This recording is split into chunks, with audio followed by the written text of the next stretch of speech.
I want you to close your eyes for a second. Imagine the sound of the world ending.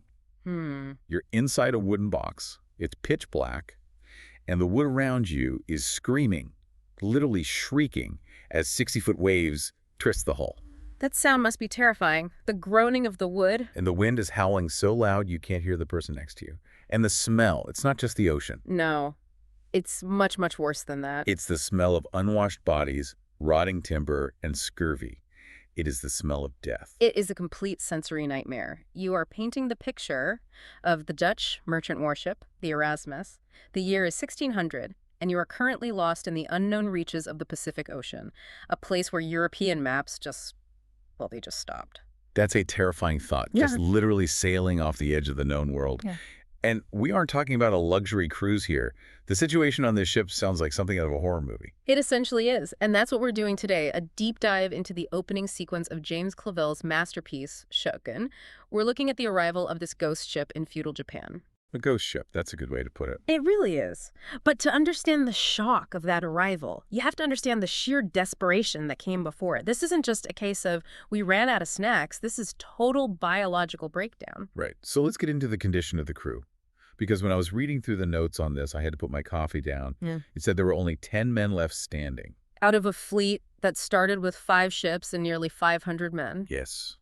By the time they limp towards the Japanese coast, there are only 10 men who can physically stand on 2 feet. 10 out of 500, that's almost total annihilation. It is. The rest are either dead and thrown overboard, or they're lying in their own filth in their bunks, literally rotting from the inside out from scurvy.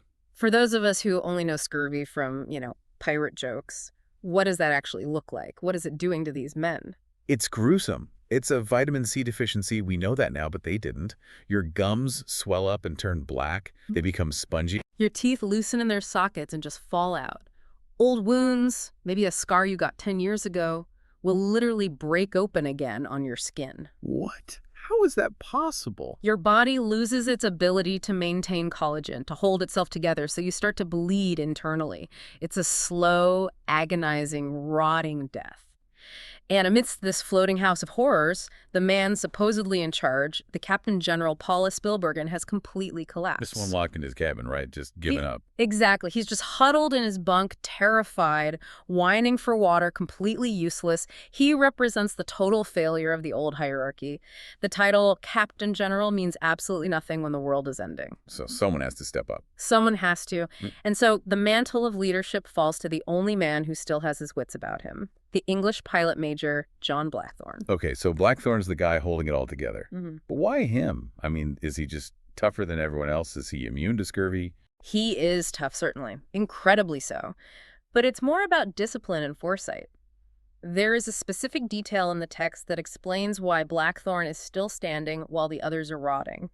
And it involves an apple. Wait, an apple? You mean like he found a fresh Granny Smith in the hold? Far, far from fresh. Blackthorne is starving like everyone else. But he goes to his cabin, unlocks a secret drawer in his sea chest, and he pulls out this tiny, shriveled, bruised apple he has been hoarding since they left Chile. He's been saving a single apple for months. For months. It's his last resort. And when he cuts it open, well, it's not just apple inside. Oh, no. It's crawling with maggots. Oh, that is foul. Please tell me he throws it overboard. I would have thrown the whole thing away. He eats it. Every single bit of it. The brown, mushy fruit, the seeds, and yes, the maggots. Well, that sounds like a great way to get even sicker. I mean, wouldn't that just give you something worse? From his perspective, it was pure logic. He believes the maggots, having consumed the apple, still hold the essence of the fruit, the vitamin C, though he wouldn't have called it that. He believes it cures scurvy. So he's eating the maggots for the vitamins. It shows a level of calculated survival that separates him from the rest. The crew ate their lime rations carelessly at the beginning of the voyage. Blackthorne conserved. He treats his body like a machine that needs fuel, no matter how disgusting that fuel is. So he eats the maggot apple to stay alive. That's one thing. Mm-hmm. But his value to the ship isn't just that he can stand up. It's that he's the pilot. Now, today, a pilot is the guy who flies the plane. But in 1600, what does being a pilot major actually mean? It means you are effectively a wizard. You're a magician. In 1600, navigation wasn't just a skill. It was a closely guarded, almost mystical secret. So not just anyone could do it. Absolutely not. You have to remember, they didn't have GPS. They didn't even have an accurate way to measure longitude. That is, how far you are east or west on the globe. Wait, I didn't realize that. Yeah. So they could know how far north or south they were, but not east or west. Exactly. You could measure your latitude from the sun or the North Star pretty accurately. But longitude, that was a mystery. You could be 1,000 miles off course and not have a clue until you crashed into a continent you weren't expecting. That was terrifying. The pilot was the one who could read the signs, the color of the water, the drift of seaweed, the flight of birds, and most importantly, the stars. And Blackthorne isn't just any pilot. He's the first English pilot ever to navigate the Magellan Pass, the treacherous route around South America. So he's like a celebrity navigator. He's one of the most skilled navigators on the entire planet. And he has a secret weapon. And this brings us to the rudder. This word kept coming up in the text, protect the rudder. It sounds like a piece of the ship, like a rudder with 2 Ds, but it's a book. It is the most valuable object on the ship. We said that before, but it bears repeating. More valuable than the 20,000 silver coins in the hold. Okay, so what is it? A rudder was a pilot's secret manual. It contained hand-drawn charts, detailed observations of tides, coastlines, magnetic compass variations, the depths of safe harbors, everything you needed. So it's a logbook, a really detailed one. It's more than that. It's the nuclear codes of the 17th century. You have to understand the geopolitics here. Spain and Portugal, the Catholic powers, they claim the entire New World. They literally divided the globe between them with the Treaty of Tordesillas. Right. They considered the Pacific Ocean to be a Spanish lake. If you were English or Dutch, a Protestant, and you were found there, you weren't a traitor. You were a pirate. And you were executed immediately. Just for being there. No trial, nothing. No trial. The route to get there, the knowledge of the winds and currents, was a state secret. If a Spanish pilot lost a rudder, it was an act of treason. Wow. And Blackthorne, he has his own English rudder, which is valuable enough, but he also has something much, much more dangerous. He has a stolen Portuguese rudder. Oh, wow. So he's basically carrying the enemy's top secret encryption keys. Precisely. If he gets caught with that book by the Japanese, he's a pirate. If he gets caught with it by a Portuguese priest, he's a spy and a heretic, and he'll be burned at the stake. But that book is the only reason they are still alive. It's the only thing guiding them toward the legendary islands of Japan. So the stakes are set. Starving crew, stolen secrets, enemy waters, and then finally, after all this horror, they see land. But it's not exactly a smooth parking job, is it? It's a complete catastrophe. They don't sail majestically into a harbor. They are blown toward a reef during a storm. The description of the landfall is just chaos. I can't even imagine. You have the sound of the keel grinding against coral, that sickening crunch that every sailor in history dreads. The ship is being lifted by these enormous waves and just smashed down onto the rocks again and again. Men are being washed overboard. Blackthorne. What's he doing in all this? He's lashed himself to the wheel. He's shouting commands that nobody can really hear over the storm, trying to thread the needle between rocks he can barely even see through the spray and the rain. He somehow manages to guide the dying Erasmus into a small cove, and then darkness. He passes out from pure exhaustion and sickness. And this is the moment where the entire genre of the story just flips on a dime. We go from a maritime survival thriller to a stranger in a strange land story.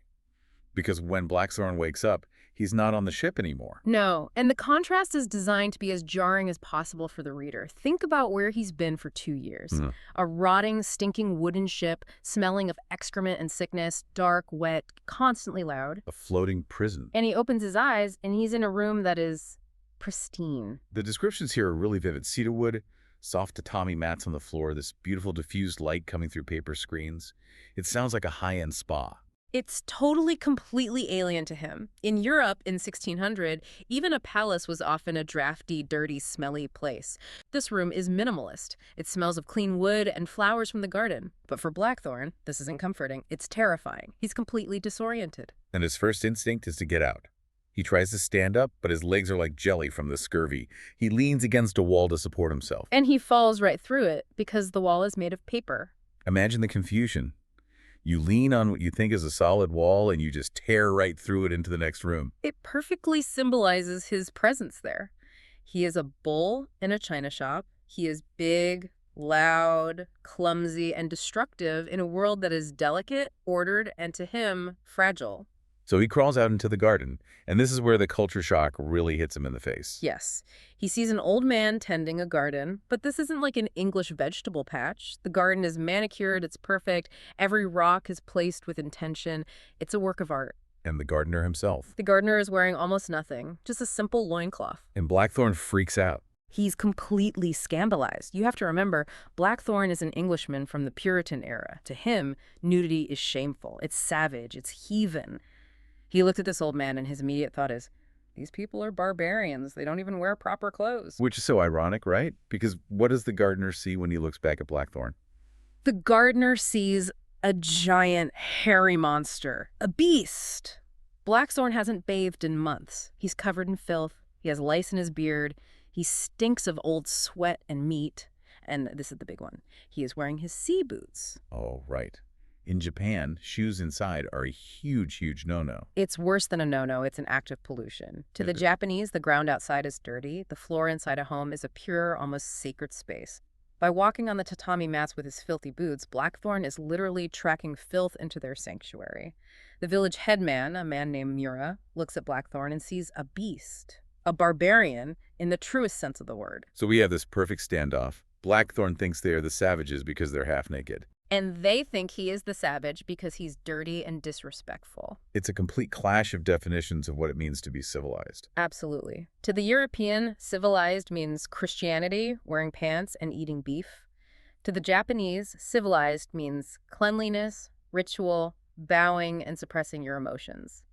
They are operating from two completely different rule books. Speaking of emotions, Blackthorne's fear comes rushing back when he spots something in that room he woke up in. A crucifix. That is the moment his heart just stops. He's in this impossibly clean alien Japanese house, but there is a Catholic cross hanging on the wall. And that can only mean one thing. The Jesuits are here, his enemies. Exactly. We should probably clarify who the Jesuits are in this context. They aren't just, humble priests spreading the gospel, right? No, not in this story. They are the tip of the spear for the Portuguese Empire. They are the translators, the diplomats, the political advisors, and the absolute gatekeepers of trade between Japan and the West. If the Jesuits are here, it means the Portuguese trade network is well established. And if the Portuguese find a Protestant Dutch ship... It's the pirate label all over again. They'll be executed. Exactly. But before Blackthorne can even really worry about the Portuguese, he gets a very sudden, very brutal demonstration of local law enforcement. And this scene... And this is the one that usually shocks the reader the most, the beheading scene in the village. Yeah, let's walk through this because it happened so fast. Blackthorne is being led, stumbling through the village. He sees a samurai, a man named Omi-san, and a villager he doesn't bow fast enough. The villager is confused, maybe a bit slow to react to the samurai's presence. He doesn't show the proper respect, the proper deference, and Omi doesn't shout, he doesn't warn him, he doesn't arrest him, he just draws his sword, a two-handed katana, and in one single fluid motion, the villager's head is rolling in the dust. Just like that. No trial, no due process. Instantaneously. And then, and this is the part that really establishes the horror, Omi doesn't just sheath his sword, he hacks the headless body into pieces. He's testing the sharpness of his blade on the corpse. That is unbelievably brutal. But what was so interesting to me was how everyone else reacted, or rather, how they didn't react. That's the absolute key to the scene. Blackthorne is vomiting in the street. He's horrified. He's never seen anything like it. But the Japanese villagers, they just bow lower. They're silent.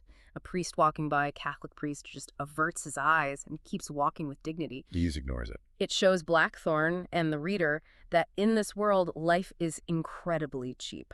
A peasant's life is worth absolutely nothing compared to a samurai's honor or even his whim. It's absolute power. It's absolute. And it tells Blackthorne that his European rules, the idea of a fair trial, the rights of a prisoner, they do not exist here. He is walking on a tightrope over a pit of razor blades, and he doesn't even know the rules. So, terrified and completely confused, Blackthorne and his few surviving crew members are rounded up, and then they bring in the translator. And of course, it's a Jesuit priest, Father Sebastio. This is the worst-case scenario realized.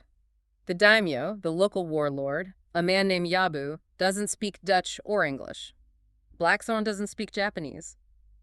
The only bridge between them is a man who desperately wants Blackthorne dead. It's like being on trial where your court-appointed defense attorney is also the prosecutor and he's secretly working for the other side. That's a perfect analogy. Father Sebastio listens to Blackthorne say, "We are merchants from Holland, seeking trade." And he turns to Yabu and translates it as, "Lord, they are pirates and heretics who make a living by robbing temples and murdering priests." That is so bold. He's just straight up lying to his face. It's ideological warfare. You have to remember the context of the Protestant Reformation back in Europe. To this Catholic priest, these Protestants are spiritual terrorists. They're spreading heresy. Executing them isn't murder. It's a form of spiritual hygiene. He's trying to convince Yabu to kill them all right there on the beach. Let's talk about Yabu for a second, the warlord. He's a pretty imposing figure from the get-go. Kasigi Yabu, the lord of the province of Izu. He is described as squawk, immensely powerful, with eyes like a reptile. He is cruel, ambitious, and treacherous, but he's not stupid. And crucially, he hates the Jesuits. Why does he hate them? I thought they brought all the valuable trade from Europe. They do, which is precisely why he has to tolerate them. He needs their trade. But he hates their arrogance. He hates that they preach a foreign religion on his land, telling him his gods are false. So when the priest gets a little too pushy, a little too insistent about executing Blackthorne immediately, Yabu gets suspicious. He smells a rat. He thinks, why is this little foreign priest so afraid of this sick, half-dead barbarian? There must be something more to it. And Blackthorne, despite being half-dead and barely able to stand, he picks up on this dynamic. Right. He can't understand the words, but he can read the room. He realizes the priest is lying, so he does something completely insane. He makes a massive gamble. He lunges forward, rips the crucifix from the priest's neck, and smashes it into the sand. An act that, in Europe, gets you burned at the stake without a second thought. But in Japan, in front of Yabu, it's a brilliant move. It signals to Yabu in the clearest possible terms, I am not with him, I am his enemy. It shatters the monolithic image of the European. Yabu suddenly realizes there are factions among the barbarians, and that makes Blackthorne interesting. Interesting enough to keep alive. Barely. Blackthorne, seeing he has an opening, starts shouting. He's trying to communicate with sign language and a few broken words of Portuguese he knows. He draws a map in the sand. He tells Yabu that his queen is all-powerful, that Portugal has been conquered by Spain, which is a huge lie to the Japanese who think Portugal is a superpower, and he claims that a massive English and Dutch fleet is coming right behind him. Which is a total bluff. Yeah. The Erasmus is the only ship that made it. It's a desperate, desperate bluff. Yeah. But it gives Yabu pause. If a huge invasion force is coming, Yabu needs to know about it. But what really saves their lives isn't the lie, it's the loot. The guns. Yabu's samurai search the Erasmus and they find the jackpot. 500 high-quality muskets, multiple cannons, barrels and barrels of gunpowder, and shot. Now, guns already existed in Japan at this time, right? It's not like they'd never seen a gun before. They had matchlocks, yes. The Portuguese had introduced them decades earlier, and the Japanese were brilliant at copying and improving them.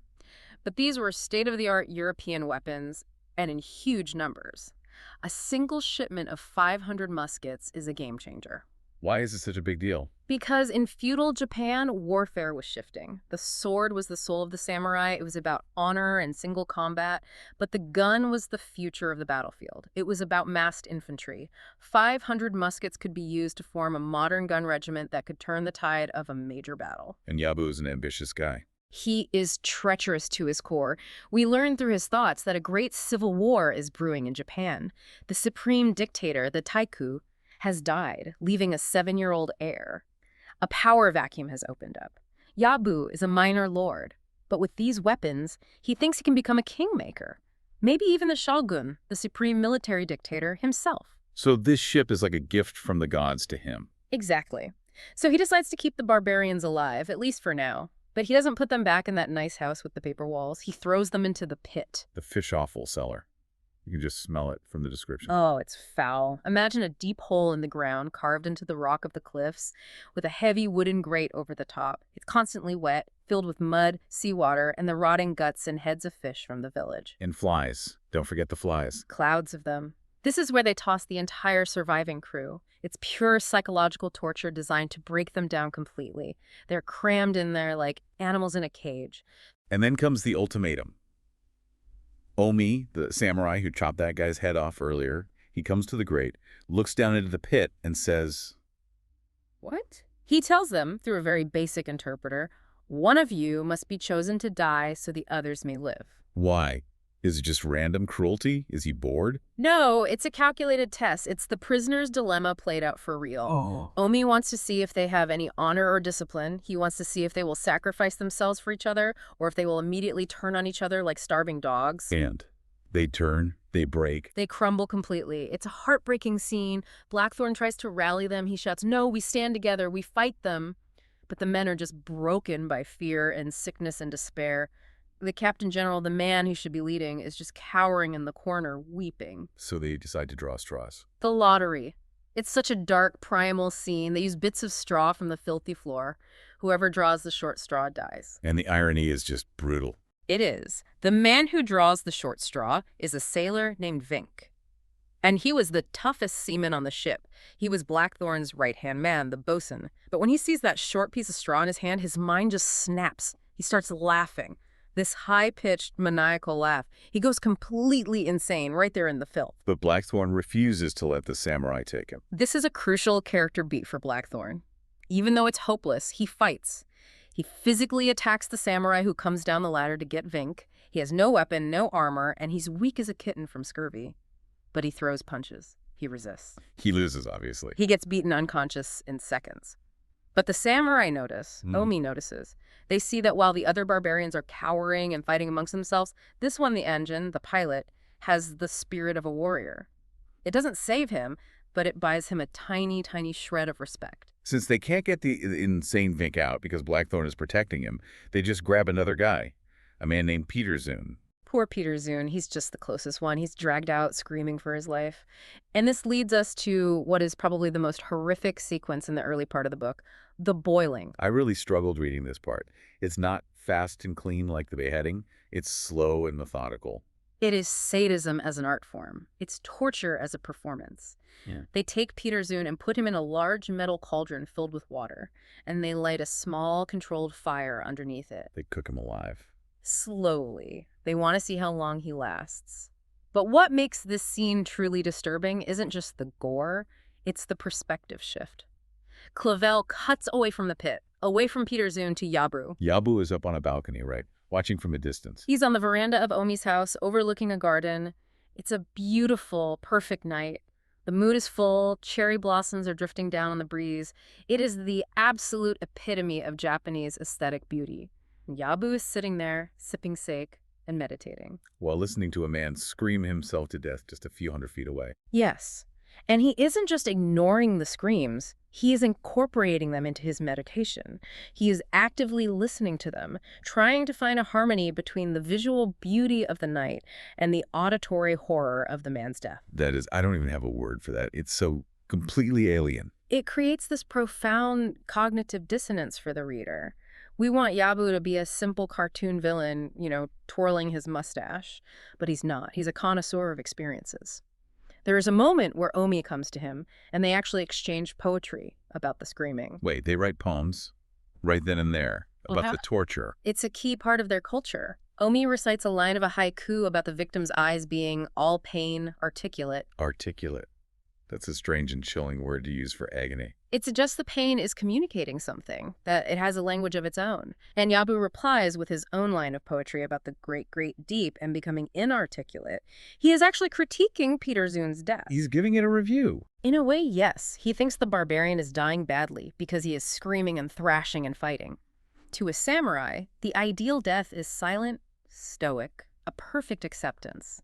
So Yabu is almost disappointed in the quality of the death. So it's not the suffering that bothers him at all, it's the lack of dignity from his point of view. Exactly. It shows the fundamental, unbridgeable gap between their values. To the European, life is sacred, a gift from God, and you fight for it until your last breath.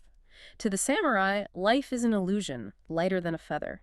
Duty and how you face death are the only things that truly matter. And there's this weird subplot happening at the same time with the geisha, right? Or the courtesan, Kiku. Yes, Kiku. She's a high-class courtesan Yabu has hired for the night. And she's in the room with him while all this is happening. She's terrified by the screams, But her job, her duty, is to be the perfect, soothing, beautiful companion. So she forces herself to ignore the sounds, to pour the sake, to smile, to be charming. It's a masterclass in how this entire society is built on these rigid layers of maintaining face and performing your duty no matter what brutality is happening underneath. And the next morning, there's that rumor. This is the only time I actually laughed. It was a really dark laugh. The teeth rumor. Right.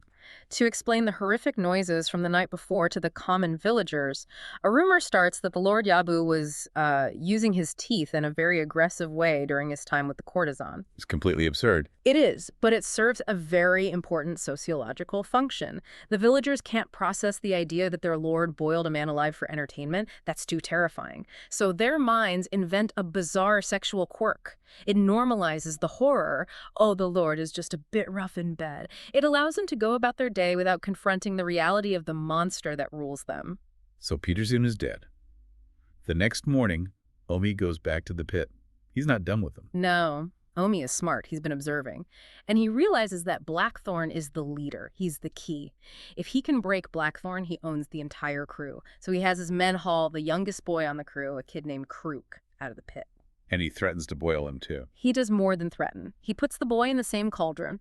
The water is still cold, but the kindling is there and the fire is lit. This is the ultimate leverage.